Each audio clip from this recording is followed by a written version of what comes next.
Go. Whoa. Greetings, Facebook. Okay, let me turn the music off. Oh, it feels so good to be back. It feels so good to be back. Thank you all for joining me. My name is June Allen, for those of you that don't know me, from juneallen.net, and I teach black women how to heal from the impact of racism with racial sobriety and personal empowerment. So I am a mom, I'm an entrepreneur, I have an online academy at juneallen.net. I'm a speaker, I'm a retreat facilitator, I teach, I train, I do so many things. I'm so blessed to be doing what I'm doing. And today is the first time that I've been on for live for actually, since being back at home. So I've just basically got back from a retreat in Ghana, which is kind of what this live stream is about. I did do a live stream a few days ago when I was at the airport, but this is the first time that I'm doing a live stream back at home, back in the office, kind of doing what I'm doing. So today I want to share with you, some reflections on love that I learned when I was away. I was away for 2 weeks, and yeah, we just spent some time in Ghana. We took a few ladies out on a retreat out there, and it was a really powerful experience. But I learned so much about myself and about cultural nourishment and just love in all of its different forms. So I just wanted to share them with you today and just kind of recap as to kind of how the retreat went and stuff. Yeah, because I wanted to share a lot more and stuff when I was over there, but it was so hard to kind of get a balance between, you know, sharing stuff and then obviously making sure that the women were looked after and all of that kind of stuff. So I'm going to give you a bit more of an insight about that today. So before I go into it, I'm going to give you a little bit of housekeeping. So next month in December, I am going to be launching a Sacred Sister monthly subscription program. Hi, thanks for joining. A monthly subscription program. So in, when was it? At the beginning of November, I hosted the last in-person book club from last year, where we studied Bell Hooks' Sisters of the Yam. It was an amazing experience. Met some beautiful ladies, lots of insights and tears, bonding, sisterhood, all of that good stuff. It was really good, and but we did the last chapter at the beginning of November. So what happened was, I took the opportunity at the end of that session to kind of, you know, the ladies gave me lots of feedback about what worked, what didn't work, what they want from the next one, what book they wanted to study, and all of that kind of stuff.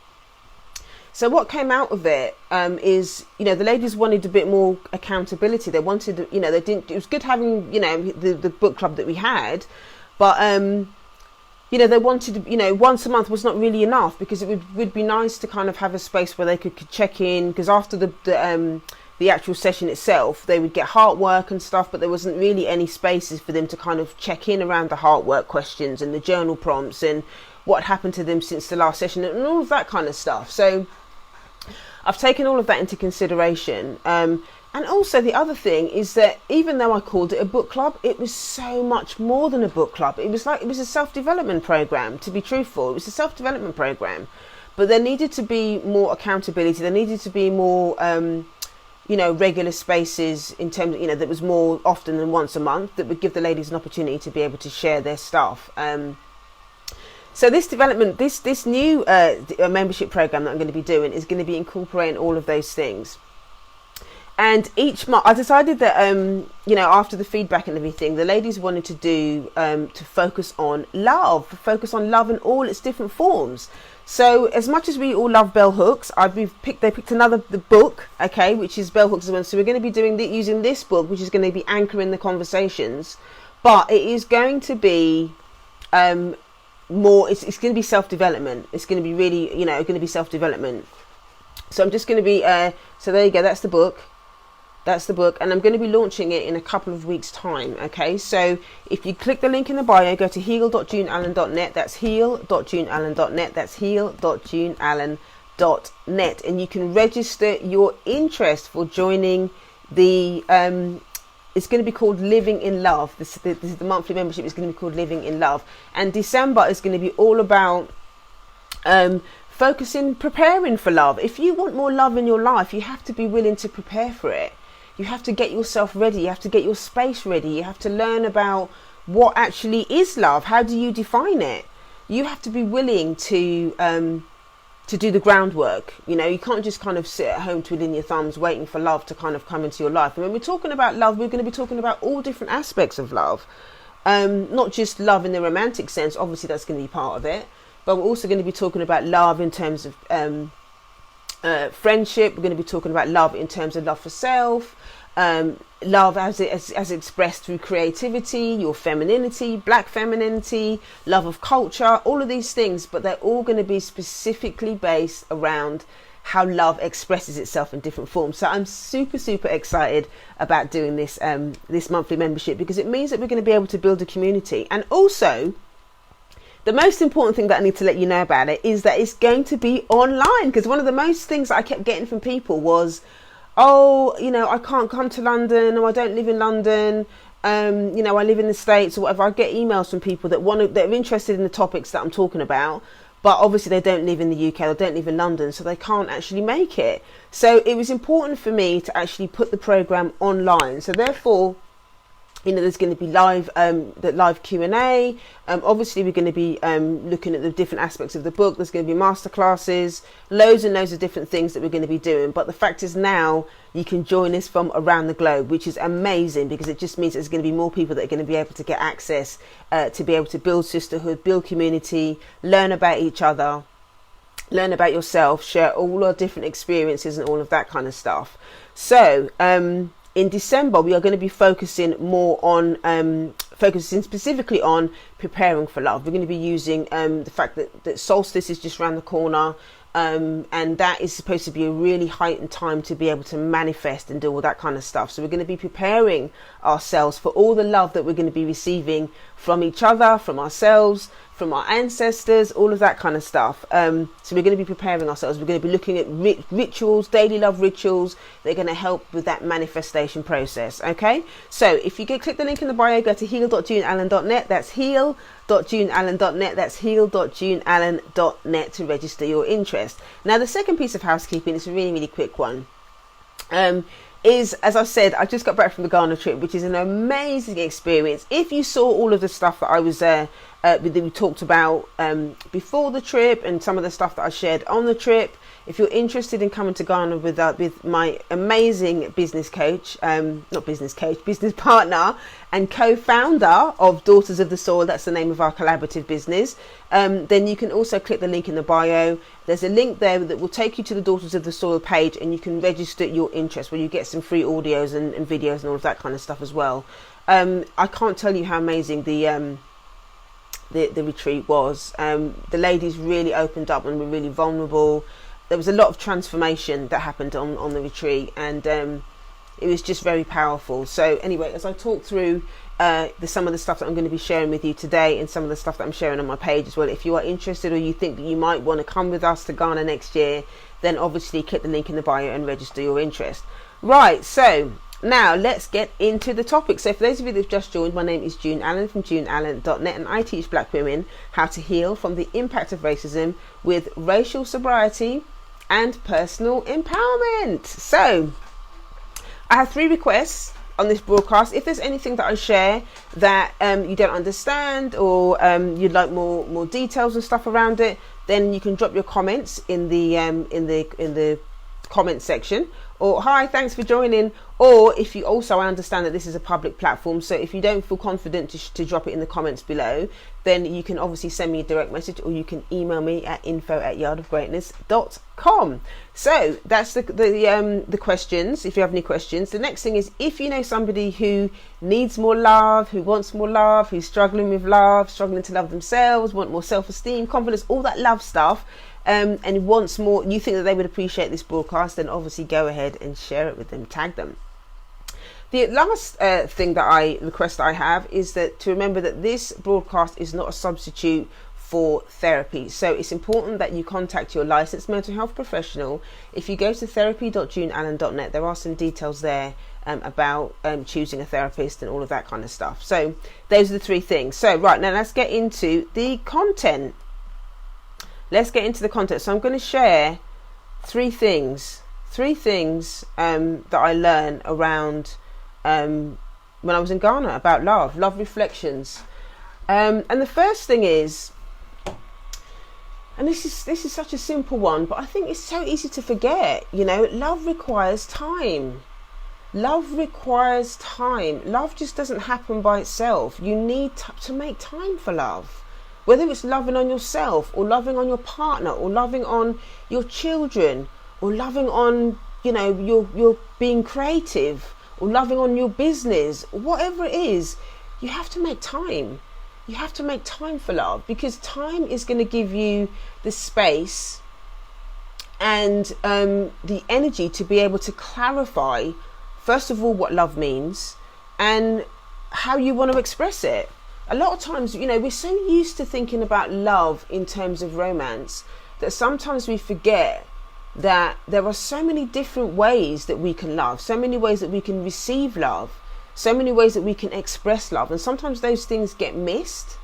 But until you actually sit down and really give yourself the time to think and ponder and process and feel exactly what love is, then you can't manifest it into your life if you don't create space to be able to do that. And this is why, this membership thing that I'm going to be doing next month, I didn't just want to kind of just dive into the book. It's important that it's called a self-development program, because there is a reason why I want to take you through the different stages that I'm going to take you through. And it's important, first and foremost, for you to create a space for love, to create a space for you to explore and understand and really get clarity on what love means for you. Did you know that there are 12 different types of love? 12 different types of love, and this is something that I'm going to be talking about in December as well. Because when you think about all the different types that there is, then there's so much more richness. You can create so much more richness in your life.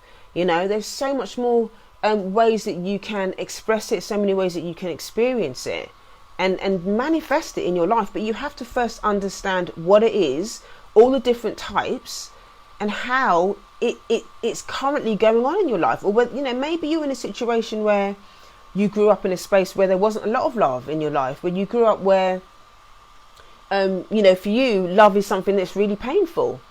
That for you, love equals suffering, and it doesn't have to be like that. But you first have to get clarity and understanding why there is that link between love and suffering, or love and pain. You have to first understand the root of it before you can transform it. You first have to be willing to do that. And you can't do that without time.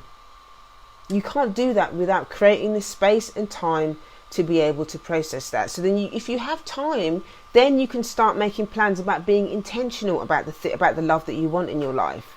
You can start being intentional about the people that you want in your life. You can start being intentional about how and who you choose. Because a lot of times, some of us are so deprived of love that we're willing to accept any and anybody who's willing to give us crumbs. You don't have to accept crumbs in any form of love. You don't have to accept crumbs. But until you start to, first of all, give yourself the space and time and the clarity to think about what love means for you, you're always going to keep doing what you've always done.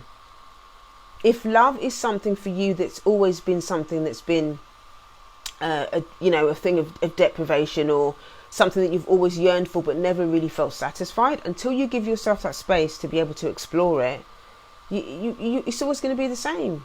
If you don't explore it and start being intentional about what it means for you, it's always going to be the same. So if this is something that you really want to start to look at and really be intentional about it, not from a place of,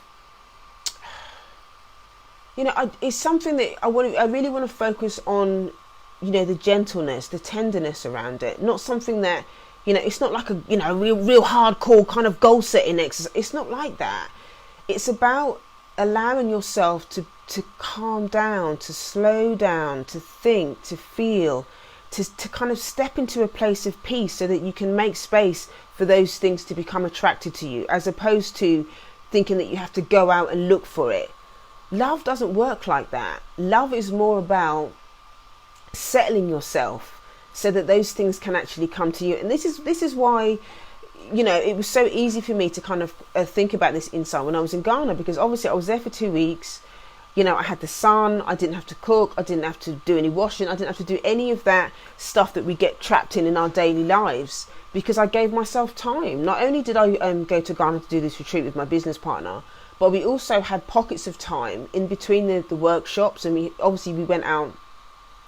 We went out a few days early. We actually had a few days after the retreat as well, so that we could give ourselves that downtime to debrief, to decompress, to really get ourselves in the right space to be able to not only deliver what was an amazing process to the ladies, but to also to prepare ourselves to make sure that we were in the right space to be able to deliver.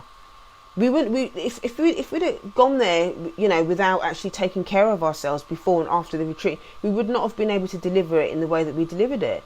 But that was an important part of the process, and that was the most loving thing that we could have done. And in taking the time to love on ourselves and to take care of each other before and after the retreat, we were more available.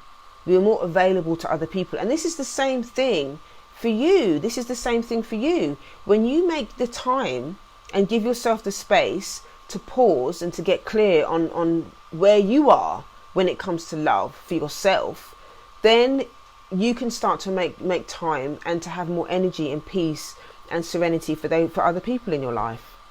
For your children, for your family, for your partner, for your husband, for your wife, whatever it is. Okay, so that's the first one. Love requires time. The second thing is that love requires simplicity. It requires simplicity. And I say this because sometimes it's so easy to get trapped in the overthinking around love. Sorry, my microphone's just getting trapped. It's so easy to get trapped in the overthinking around love. We're trying to do too much. We're trying to, we're thinking about this and we're thinking about that, and we're thinking, if I do this, is so-and-so going to give me that? And it becomes almost like a bartering thing, and it's about really keeping it simple. And this is one of the things that was so profound about thinking about love, and I wasn't actually doing it intentionally. It was one of those things where, my amazing business partner, Faith the Guru, we did the meditations, we did the yoga, we did gratitude lists, we did all of these things. And what happened as a result of that is that we were so in the energy of love. We created such a strong identity around love for self, love for our ancestors, love for our culture, just in the processes that we did on a daily basis, that we attracted more love. We attracted more love within the sisterhood of the ladies that were there. And there were things that were happening around abundance, around, the love that was shown to not just my business partner and I as individuals, but as a team. People were attracted to us in a way that was just really quite profound. And I just thought, wow. And it is really because, I was willing to kind of let go of all of the debris, all of the worries, all of those things that I got so trapped in when I was at home. And this is the challenge as well. Like, it took me to go away to Ghana and to do this retreat for me to realize that there are so many things at home that need to be tweaked. There are so many things in my daily personal life that need to be tweaked, that need to be looked at, so that I can still live in that identity and space of love when I come home, to live in that space of peace when I come home, so that I can continue manifesting all of the greatness and all of the love and all of the joy that I deserve and that you deserve. It's not something that should be intermittent. It's something that could be, a constant state of being, if we allow ourselves to just get rid of the things that are just creating more clutter in our lives, be it physical things, or it can be relationships that are cluttering up our lives. It's about thinking that more is more. More isn't more. Less is more. Less is more. What are the things that are going on in your life at the moment that are cluttering up your life, that are cluttering up your brain, that are cluttering up your physical space, that are cluttering up your emotional space? What are the things that you're worrying about that you can't control? There are so many things that we worry about that are not in our control, and that is just a waste of energy. That energy can be used to take care of yourself. That energy can be used to declutter. You'd be amazed what happens energetically in yourself as a person when you start to clear away the physical stuff. This is something that I've been doing over the last couple of years. Actually, I've been, regularly I take stuff to the charity shop. Regularly I'm always clearing stuff out, and it makes such a huge difference to my energy. And just keeping those things really, really simple means that there is space for other things, and it's an ongoing thing. Sometimes I go through spaces and I notice that when I get stressed, I tend to hoard a lot more things, and that's not helpful because it just creates more clutter. It just creates more clutter. And when we try and overcomplicate things, that comes from a place of fear, not from a place of love.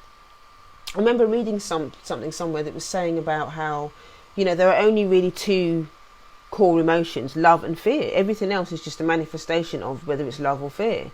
So it's about really being clear about, once you're clear about what love is and the different types of love and what you want out of love, you can really start to live your life, bring love into your life in small ways, in simple ways, so that you can continue to live in love. Continue to live in love. You can choose to live in love and let go of living in fear. It's hard to live in love, especially when you're a black woman living under the system of racism, and you go on social media and you're constantly seeing all these stories about us getting abused, about us being marginalized, about stuff that's going on in the community where children our youth are getting stabbed, and all. It's very, very difficult to live in love when you've got all of this going on. But ultimately, it's important for us to remember to focus on what you can control and not what you can't. And what you can control is how you react to certain things. You can send, the people that are in distress love, but, kind of starting to use this stuff to kind of feed all your worry about all of these things is not going to help you. You have to keep it in the day, keep it in the moment. In this moment, are you safe? In this moment, do you have the opportunity to nurture yourself? In this moment, how do you feel? It's really about really keeping it in the moment and focusing on that, focusing on what you can change. Focus on the relationships that are willing, focus on the people that really want to, that are focused on their own healing process as well. This is something else about keeping it simple. It's important to keep it simple. To kind of let go of those relationships that just cause you stress, that just create so much difficulty for you. Not that there's anything wrong with those people, but for you, when you make a commitment to nurture an identity of love, to make a commitment to living in love, to focus on living in love, you have to make difficult decisions about the people that you want in your inner circle. It might mean that you don't actually let go of people altogether. It might mean that you might just move them from your inner circle into your outer circle, and you don't see them that often. This is something that I've done a lot over the years. I've had to, for my own sanity, for my own well-being. I need people in my circle that are committed to their growth. I need people in my circle that are positive. I need people in my circle that are going to cheer me on, that I can cheer on, that, that we're at the same level of growth, so that we can continue to really nurture and feed each other, with positivity. That's important. Otherwise, you're always going to find yourself in a state of, negativity. And that's not going to help you grow.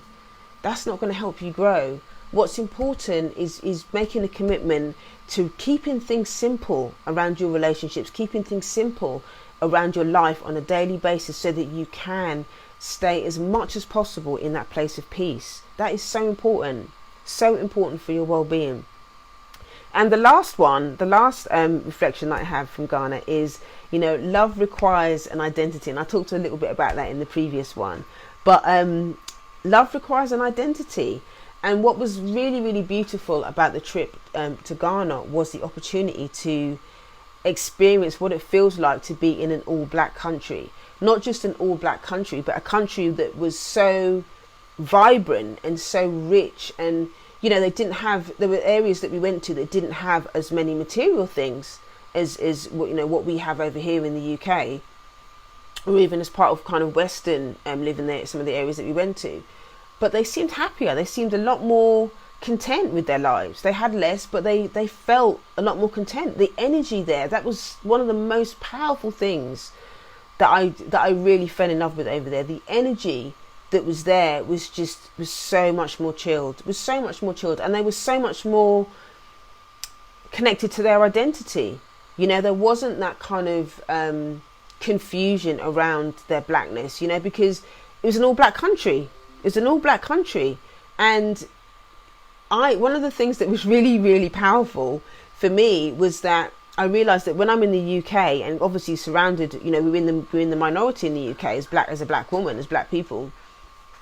And so, you know, being around, you know, being dominated by white spaces a lot meant that, you know, there was always kind of that level of like really low level anxiety that's kind of there around being in or feeling unsafe. And it could be quite subtle. It could be quite subtle around being in white spaces. And when I was in Ghana, like, I didn't have that. You know, there wasn't that kind of subtext whenever I went to do something or say something or whatever that, you know, is my colour going to be an issue? Is my blackness going to be an issue? Because you don't know. And racism is so unconscious and so insidious. You just don't know. You just don't know how it's going to pan itself out. But over there was just a comfort around who they were as black people. The culture was just amazing. They just knew who they were.